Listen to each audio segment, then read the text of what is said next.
Hey guys, and welcome back to One Pod Life. Now this week I'm speaking to a guy called Mike Browne, who originally didn't actually get into golf until after a injury where he picked up from when he was in the army. Unfortunately, Mike suffered a broken leg during a routine exercise, and over a 2-year period really struggled to get back to any fitness, and unfortunately picked up an infection in his leg, which then meant that he needed to get his leg amputated. Through a charity called Encore's Foundation, Mike was able to get a whole new life where he never thought he would get into, which is golf. They helped him get back into society, find his love of golf, and he's now playing as a professional golfer on the G4D tours with DP World Tour. We talk through his career to date, the journeys he's been through, and where he wants to go in the future. So guys, sit back and listen to Mike Browne.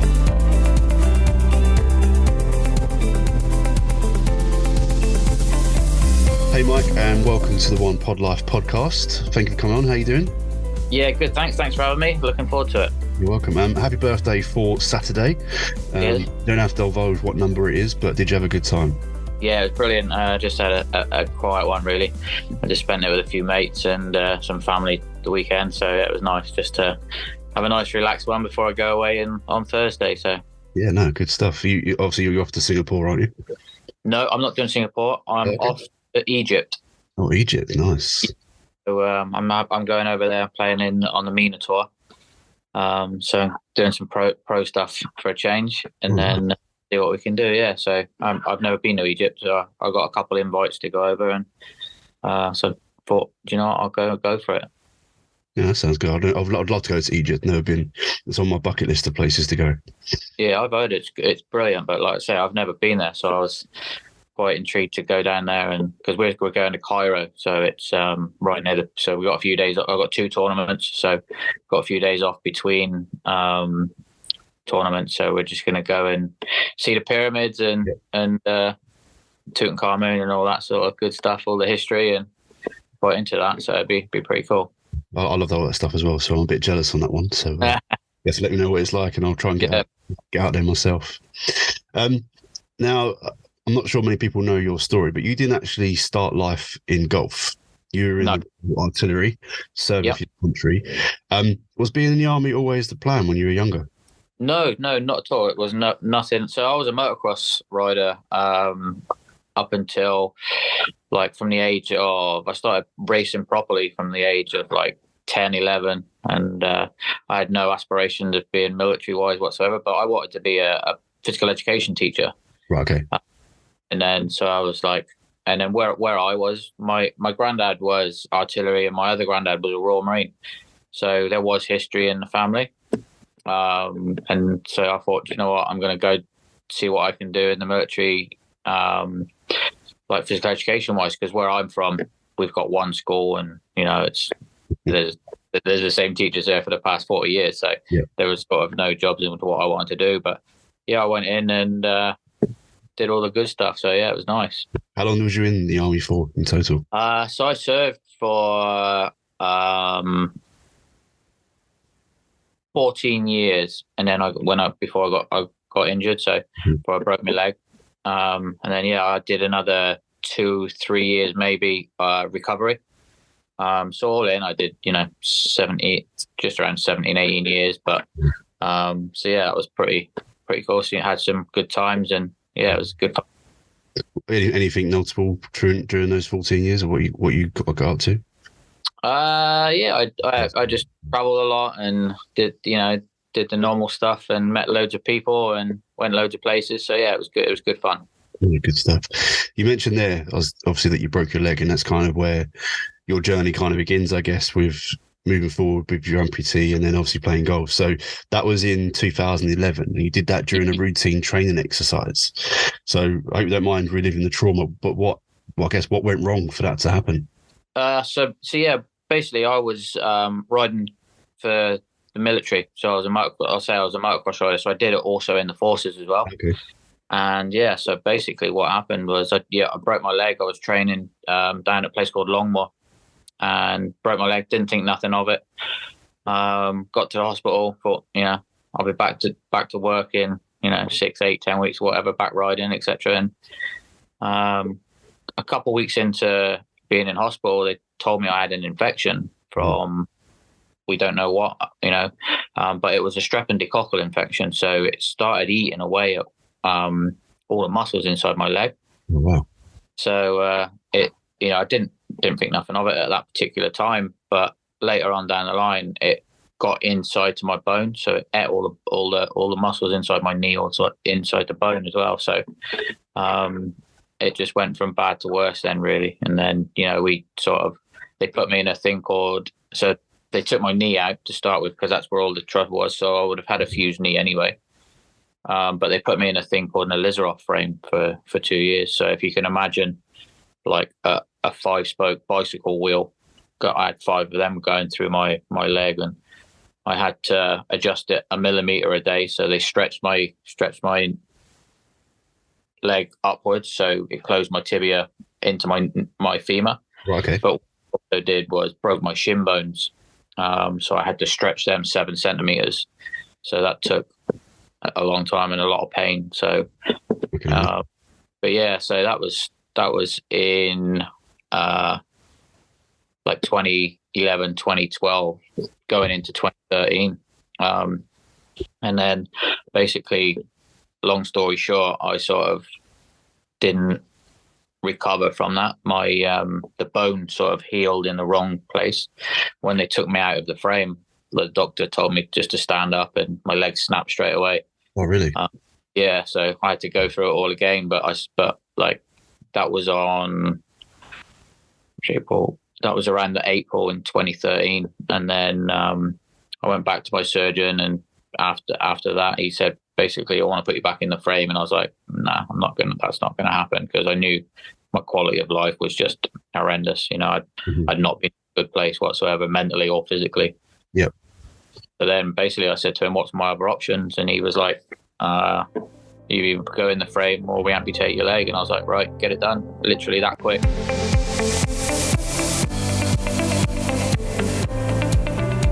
Yeah, I read that.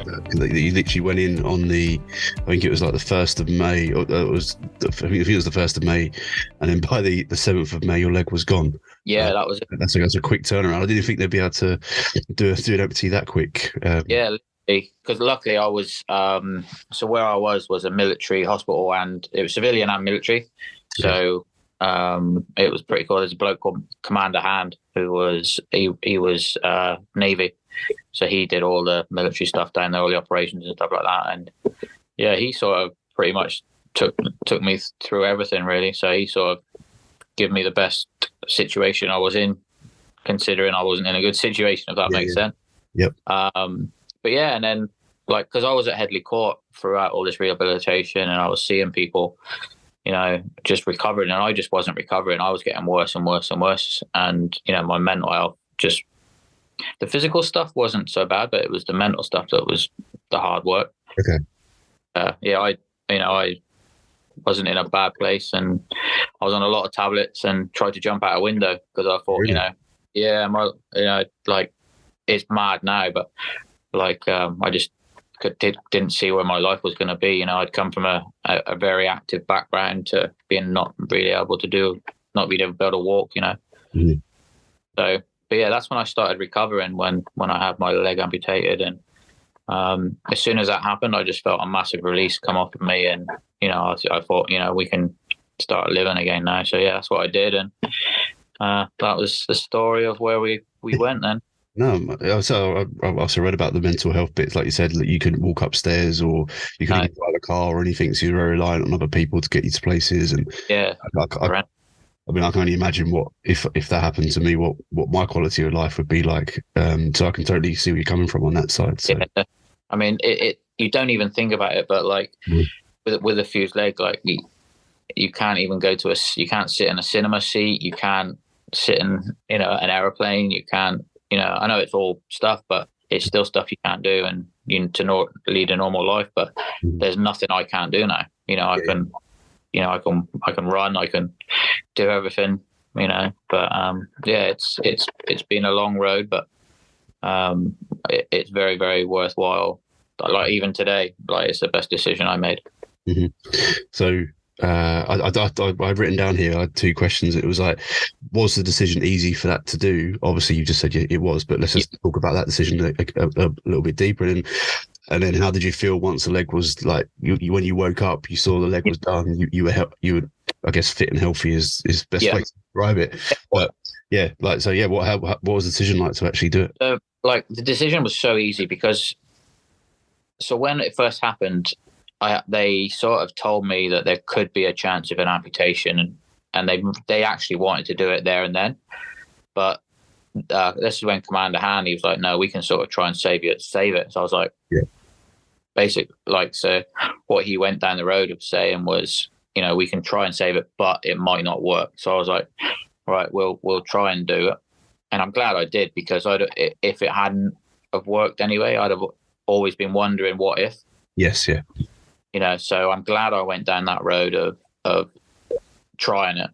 But yeah, so it's one of them things where you've got to try it to see what happens, but that I knew that in them 2 years that my quality of life was going to be zero. I was going to be not bedbound, but there wasn't going to be a lot I could do. And the person I was at that time was very active. And, I went into hospital at like 14 stone, quite being big built, and I come out at 8 stone, So yeah, I was not a very healthy person. So I knew that decision was going to be quite easy when it actually come to it. So yeah, that was that time. So yeah. And then obviously once the decision made, I said, like, within 6 to 7 days that leg was gone. Yeah. You woke up. You said you felt like a renewed man, but like stone lighter. Sorry. I woke up a stone lighter. Yeah. It's always good diet. No. Yeah. But yeah. Again, like, did you instantly think, right, my life's back, I can get back to being normal now? Yeah, I mean, as soon as I woke up and like sort of got out of theatre and all that sort of stuff, I was planning and stuff what I could do, and because I knew how good the prosthetics leg were from being at Headley Court, and I was, that's when I started to recover, and not physically but mentally. Mm-hmm. I mean, physically I recovered really quick. I mean, I was back running within 3 months. Wow. Like, I had it off, but it was the mental side of it that was I struggled with. I'm not going to lie, I really struggled. But that's when golf come along at the most perfect time for me. Yeah. I know it's a cliche, but like so many people say, golf sort of steered me in a way that it did actually possibly save my life. In that aspect of mental side. Mm-hmm. So yeah, it was a game changer that I found that poster of the On-Course Foundation on the wall. Well, I was going to say to you, obviously, I know how you got into golf, but obviously the people listening probably don't know how you actually got into golf. And I think it was your girlfriend at the time saw the poster or something, or yeah, showed you the poster. Recovery centre. I just had another operation, so I had nearly 30 operations throughout the whole ordeal, and I was in a place called Tedworth House at that time, just recovering. And I was a motocross rider. I was an avid footballer. And, them days are obviously gone. But I did go back riding for a bit. I built a foot peg as well to go back riding. Cool. Yeah, that was more for me. I bet that was nice. Yeah, but yeah, like you said, that's up for the mental bit, isn't it? To get back out there. That was just to prove I can still do it. And then, but yeah, so, so we seen this poster, and, it was like at the perfect time, because at that particular time, that was when I was not in a good place. Mm-hmm. I sat on my bed literally crying for 3 days, and I didn't know why. It was obviously depression or whatever, and just mental stuff. But that's why I went into that particular time, because I'd come out of hospital and I wasn't in a good way. So I went into Tedworth House, and it just happened to be there. And like my girlfriend at the time, we just said, yeah, I'll give it a go, and didn't think nothing of it. I thought, it's a day out, Yep. And then, I instantly fell in love with it. So that was... As we all do. Yeah, that was part of it, mate. And, I'm so thankful for that actual On-Course poster being there to, And again, I know quite a lot about On-Course Foundation, because through my job, I actually work with On-Course Foundation, as you probably well. But what was it that you got from that one day where you went out to one of their sessions that obviously, I guess, switched something in your brain or made you think this is for me? And then what happened after that for you to start to really get into golf? So it was a feeling like of accomplishment, really. It was, I felt before that day, I felt useless. I was like, I'm never going to be able to do anything ever again. And my competitiveness had just gone, and, my just life had sort of, I sort of give up on life as such. And then, I found that day was like, don't get me wrong, I couldn't hit a ball, but I hit one ball and it went like 15, 20 yards. But I thought that gave me something. It just gave me something at that particular time when I needed it. Mm-hmm. And it was, that was a game changer. And like the people I met that day were in a similar boat to me, and we all come away and we all still contact each other. And, that's what I love about golf, especially through the On-Course Foundation. It's sort of become family rather than, just golfers. Yeah. And that's what I love. No, definitely. And people don't know On-Course Foundation. We've actually worked up a few slogans for them recently, and the new one is driving veterans' futures through golf. Yeah. And obviously they help all injured service men and women get back into life through golf. Yep. And we've seen some great success stories, and obviously yours is probably the most successful one, where you've then gone further than just playing golf. You've obviously turned it into a career. So, I guess what I'm trying to ask you here is, with the On-Course Foundation, what tools did they give you to take those next steps, I guess, to get back into society, and then also in your career as a professional golfer? Yeah, to start with, like I had no intentions of doing anything in golf when all this was happening, but I took up golf for, like, I hadn't left the house for like 6-7 months, and after that day, I couldn't wait to get out. Yep. So I went and signed up for a 3-day event, because they do. So basically, when you first go to On-Course Foundation, any wounded, injured, and sick servicemen can apply. So if you're in that category, go try it out. So basically, you do a 1-day tester at your local golf club driving range. You don't have to have no experience, whatsoever. Just go there and you just meet new people, and you're all in the same boat. And then if you like it, go to do a 3-day event. So they take you, like my first ever event was Brocket Hall, like unbelievable. Yeah. At that time, appreciate it. And now, blooming hell, I was so lucky. Yeah. And it's just, you get that little bit of camaraderie back. You get that little bit of, competitiveness back. And, it's a game changer. And, you meet so many like-minded people, being ex-service men and women, and you're all in that same boat of the unknown, because when you leave the military, it's the same as anything. It's the same as being in like a football team or a rugby team. You're all in that same boat. Mm-hmm. You leave a team and you're on your own, and that's it. And then when, what I found was when I went to the On-Course, I sort of got that back. So that was like, I always classed On-Course as my new unit. So it was cool.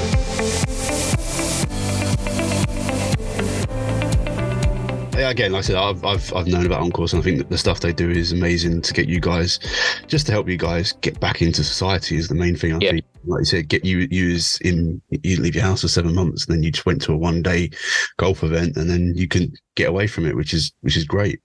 And then fast forward, almost 10 years this year, I guess it is, isn't it? Yeah. Your anniversary of obviously your new life. You're now a professional golfer, a winner on the DP World G4D Tour.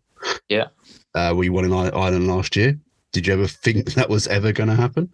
No, not at all. Like I said, I had no incline of doing anything in golf apart from being a social golfer. Yeah. What was that transition then, from being a social golfer to playing professional golf? It's hard because, like, when I just wanted to show people. Originally, like I say, I was just playing golf at my golf club, because I was at a high post in Salisbury, and I just enjoy playing golf. And so many people come up to me, like, that had a disability or something like that. Mm-hmm. They say, "Oh, I've taken back up golf because I've seen what you've done," and blah blah blah. Yeah. And I was like, how can I sort of project this more. And I went over to Spain, and I thought, you know what, I'm going to play on the Gecko tour.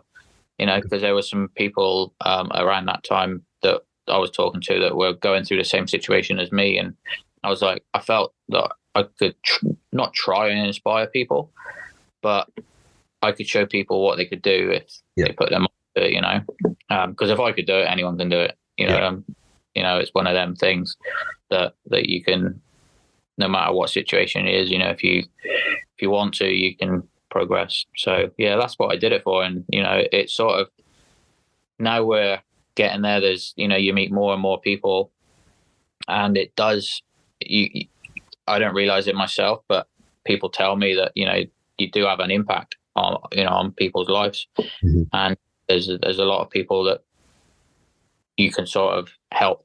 So that's what I like about it. No, good. So the transition to when did you actually turn pro? I couldn't 2016. 2016, okay. Yeah. So it's been a good 7 years now since or 7th year, I guess. Is to describe that. Yeah. You've had a few obviously high finishes. You finished 4th in quite a few tournaments. Yeah. Obviously, now we've got the G4D tour, which is part of the DP World Tour, which is fantastic. Obviously, you've got the Edgar Golf Tours as well, which obviously help a lot more people than just the G4D. Yeah. How did you the progress that you made through that, and then getting through to, and then when the G4D opportunity came over, like how was that feeling of knowing that you can accomplish maybe a dream you didn't know you had? Yeah. But also that people were recognizing that this is a growing area of golf that needs to be looked at. Yeah, it was pretty mind blowing at the start, because when you get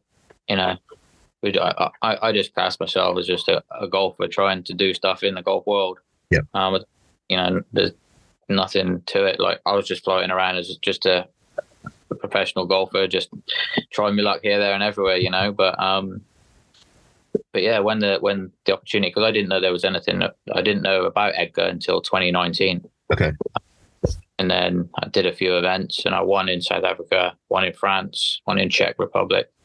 I won a few others. And then that got me up I got to world number 2 before COVID. And then obviously all that kicked off, and I dropped down to I don't know, maybe 15, 16. Okay. So then after COVID, I went to Australia. It got me back into the top 10 because I'd heard that G4D might be happening. Yep. And then I got an email off of the DP World with an invite, and I was like, that's just blown my mind, because that's one thing I thought you'd never see. Yeah. So yeah, that was pretty special. So ignore my ignorance, but I know obviously the G4D's there, and I know it's only really 10 people that play. Yeah. Every week. So that is that the top 10 of the world play on the G4D? World, yeah. Right. Okay. Yeah. And obviously everybody else then plays on Edgar to get their world ranking points for G4D. Okay. So is there any? So on the G4D, obviously there's an order of merit. So what happens on that? So do you just drop out if your ranking falls down, or do you get such? So basically, if you are, so I think the opportunities are for the top 20, right? Okay. Like an alternative. Okay. So if I'm not playing Singapore, yeah. So whoever's not behind me will step up. Okay. So whoever's number 11, say, he'll step up. Or I think there's not a lot playing in, so there'll be a lot more opportunities coming through for Singapore. Because I'm not going just because I'm playing Minotaur. Yeah. I'd rather play for a lot more money, to be fair. Yeah. No, that's fair enough. Okay, that's good. I knew, obviously being in the golf space, I kind of knew it was there, but didn't really understand the process of how you get on there. So basically, you want to keep your top 10 card or top exactly.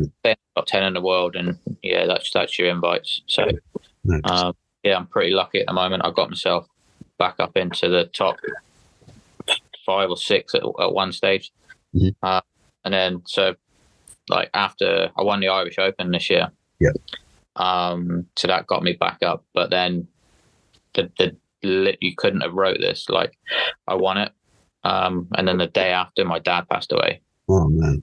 Yeah, so I didn't get to, I'd come off the ferry over in Wales and got a phone call from my sister, and dad passed away that night. So that sort of messed me up for the rest of the season, really. Yeah, I can imagine. I'm slowly coming back.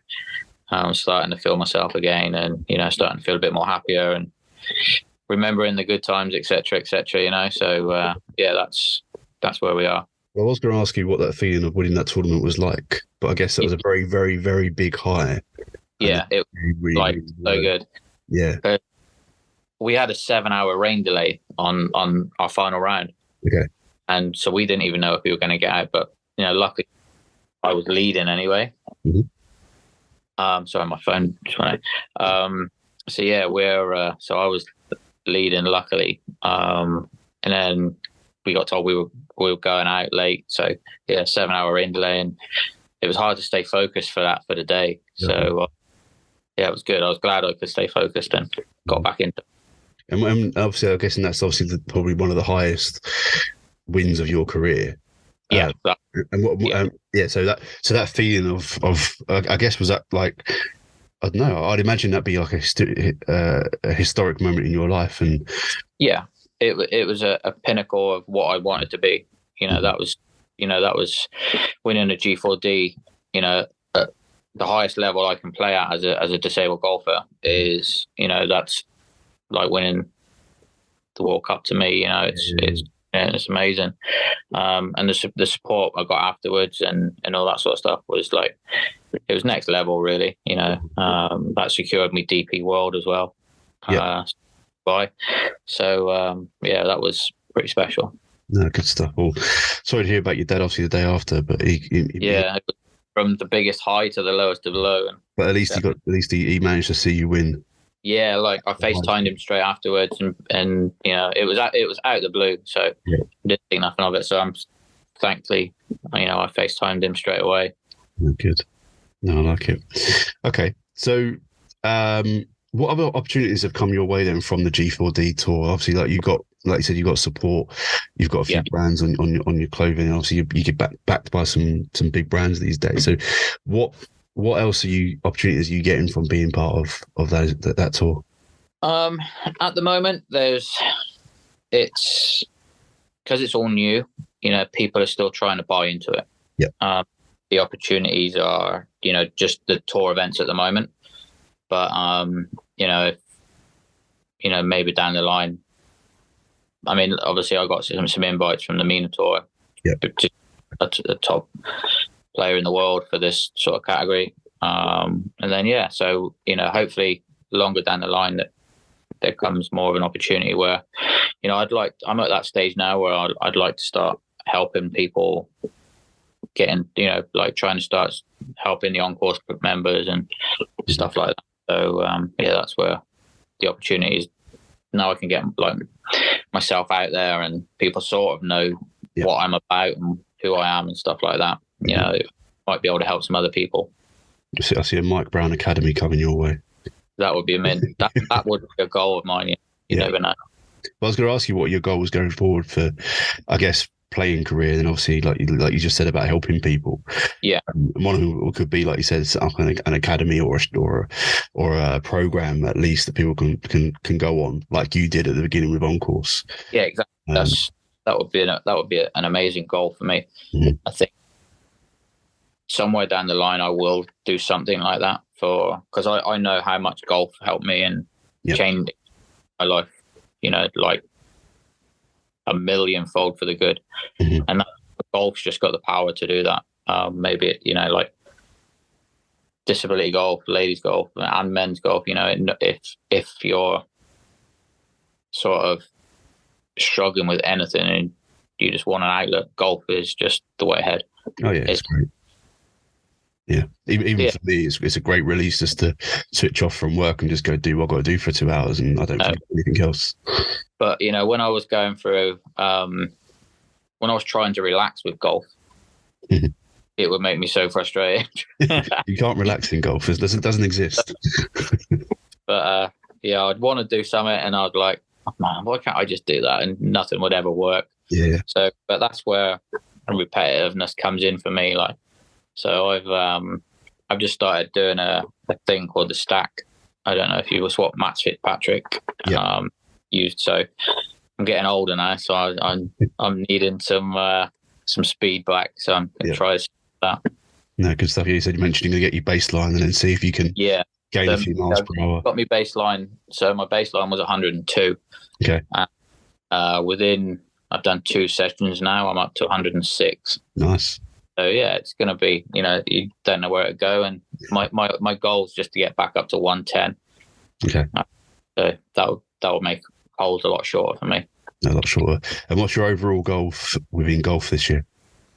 I'm going to concentrate on, I'm going to do the Clutch Pro.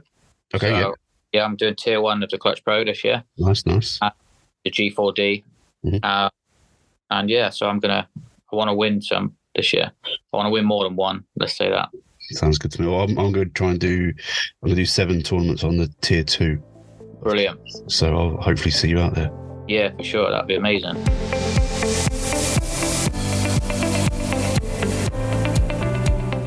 Mike, that's been great to get an understanding of how you actually got into golf and obviously the traumas you've been through. And I think we both can say, it's like you said, it's the best thing's ever happened to you, and you're now in a much better place than where you were. And obviously, getting your leg amputated is probably the best thing ever happened to you. Yeah, it is, man. It's been a roller coaster, but I wouldn't change it for the world. No, I like it. Okay, I've got a couple more things. I've got one question for you from a guy called Neil from Browne. Yep. You might know who Neil is. Yeah. His question was, and I said to him, I was like, "What are you talking about?" Because I had no idea what he put down. But he said it was apparently to do with, it's obviously to do with army. So he said, "What is best, a 7R HA or a 29 CDO?" Before you answer, explain to me what those are. So they're artillery units. So one's a para regiment, one's a commando unit. Right. Okay. Which one were you in? I was part of. So yeah, I started off with the 29s would be my favourite. Right. Okay. Yeah, you said you'd laugh. You'd laugh at that question because he did. No, I like it. I thought I'd throw that one in for you. So, Mike, the reason I wanted to talk to you because I like to hear people's stories, and I'm trying to I want to play professional golf myself, so I like to hear people's stories and how they got there, and obviously then that pushes me further to get there, hopefully. It's cool. I see the work you do. You grind a lot, and yeah, I do. I love seeing. Fantastic, thank you. And and basically the reason I started doing the podcast was to talk to people like yourself and other professionals, and then learn and then adapt my game towards it. So what I ask people to do at the end is to give 3 top tips that you would give to any aspiring amateur or someone coming through the ranks, what they should be doing to be able to reach their dream, become a professional golfer. Yeah, definitely. So definitely number 1 is practice what you're not good at and practice what you don't like. Yep. So like I see so many people on the range just hitting shots that they can already play, but there's people always never practice with long irons. That's where your scoring numbers are. So I always practice. I try and practice what I'm not good at. Mm-hmm. Whether it be short game, putting. Like I used to just hit balls all day long, and then I was getting nowhere. And then basically I started doing stats, and I found that I was a crap putter, basically. So yeah, I just spent hours and hours and hours putting. And then I got good at that, and then something else would go bad, like short game. At the moment I'm struggling from 70, 80 yards. So that's what I'm practicing. Okay. So just getting the feel of things and stuff like that. Yep. And just try and stay positive.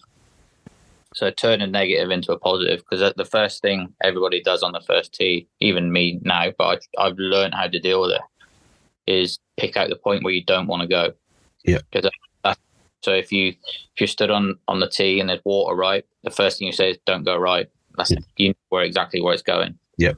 So try and pick a point where if you do say that, say right, well, there's fairway over there. I want to go there. Just end on a positive before you hit the ball. And the third one is just enjoy it. Mm-hmm. That's part of it. The when you don't enjoy it, it's time to give up. Yeah. No, I really enjoy the process of doing it, and hopefully once I turn that process into playing on a golf course quite well, then obviously I'm sure I'll enjoy it just as much, and I'll still enjoy the process of getting back out there again and doing it. That's what I love, figuring things out of why did I do that and how can I not do it. Yeah. Try and work on your bad stuff is a big thing for me. No, good stuff. Well, Mike, thank you again for the legend.